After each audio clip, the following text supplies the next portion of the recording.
Hey everybody, Rick here with the Word for Wednesday, and I am going to talk to you about the most misunderstood and misquoted beatitude I think that there is.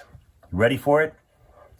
Blessed are the peacemakers, for they shall be called the children of God. Yep, it's right there. And what's to misunderstand, right? Peacemaker. Well, the problem is exactly what I just said. It's misunderstood. It's not about someone who loves peace. It doesn't say, blessed are the peace lovers. It says, peace makers. And that is an incredibly poured over and worked out part of translation in the Bible. And that is the most accurate way to describe the concept. It's making us really look at what does it mean to make peace? Well, it means to right wrongs. It means to bring justice and healing, mercy. A peace lover lives in comfort. A peace lover lives in a place where as long as nothing's going wrong and I'm at peace, it's okay. A peacemaker brings peace to situations that are not peaceful, that we calm the turmoil. Yeah, I knew you wouldn't like this.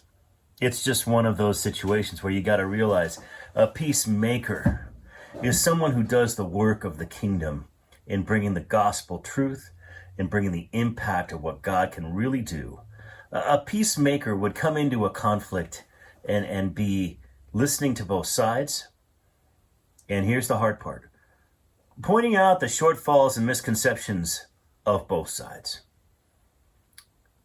And bringing gospel truth and healing to it. See, we often think of making peace as bringing compromise. Is it really bringing compromise where both sides give up something? Maybe sometimes, but the hard work of peacemaking is making both sides realize what their weaknesses are, own their weaknesses, so that when they come together, there's no high ground, low ground, or people giving up position. It's all people just working it out for the best of the situation for the sake of peace. True peace can only be found in the kingdom of God, friend.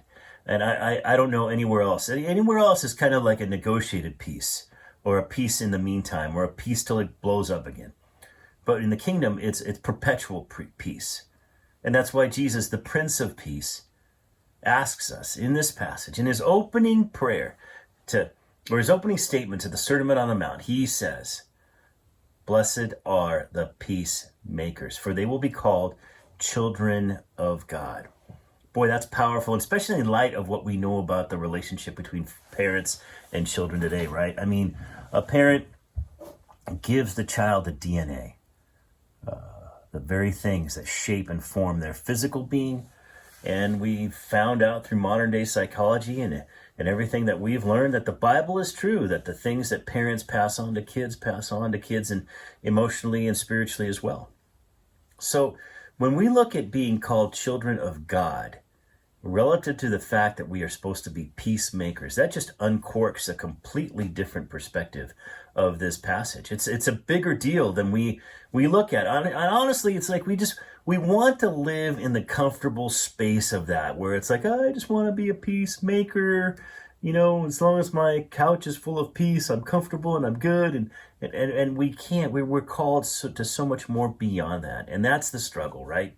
Because when we realize and accept the fact we are called to be peacemakers, it asks us to be active and activated in reaching into the chaos that exists around us. A peacemaker is not a passive position. A peacemaker is a pursuer, an interjector, a person that brings in peace. And we often say, well, I just want to follow God into that. God is inviting you into it, and he's already there. So even our language in explaining why we don't hop into the fray betrays us. I'm only going to follow God in there. God's already there. God's everywhere. God's in the midst of conflict, especially when you got people that are really pursuing God, struggling over what really is right. So God's already there. The invitation's open to us. And he's inviting us in. Blessed are the peacemakers.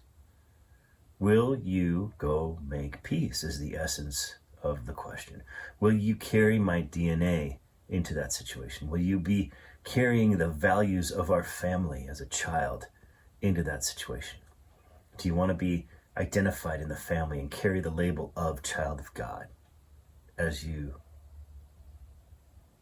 go headlong in the midst of chaos?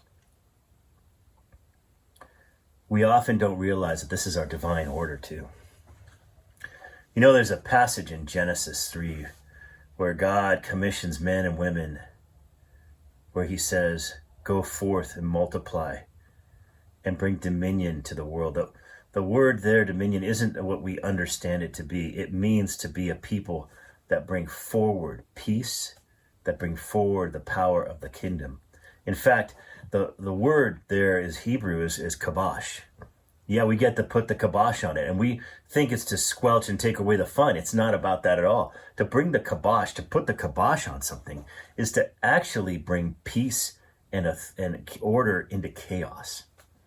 That's what God is saying. When we are a peacemaker, we partner with that divine commission. As Jesus' opening statements in his ministry to Israel, in his public ministry, as God's opening statement in the narrative of creation, there is a part of bringing peace that brings order to chaos when we step in and we make peace. And we often hide behind, again, well, I'm only going to follow God. I'm not going to get ahead of God. Well, yes, agreed, but God's already been ahead of you. And the way is there. And everything that is in you is what's equipped you to make this moment peaceful and powerful and be the peacemaker you were called to be. Blessed are the peacemakers, for they will be called the children of God. Let's be children. Let's bring peace. Peace with grace, peace with hope, peace with love. Blessed are you, my friend, when you bring that peace. This is one of those where we just need to rest and sit in that. And I pray that you would think about this during Easter week, because the power of the resurrection that is coming is the power that we're about to teach on, that came, is the power that we live with and dwell in, and God has bestowed upon us to bring peace. I hope this has been a fun one for you. And I know that I hope it's made you think in new areas and look at new things in different ways, and given you courage and empowered you to say, go make peace. Love you. Hope I see you on Sunday. Remember, 2 services, 9 and 11. 9 o'clock and 11 o'clock. So if you show up at 10, it's going to feel like we started with the sermon first. No, it's because you're late. So 9 and 11, love you. See you on Sunday. Be blessed. Take care.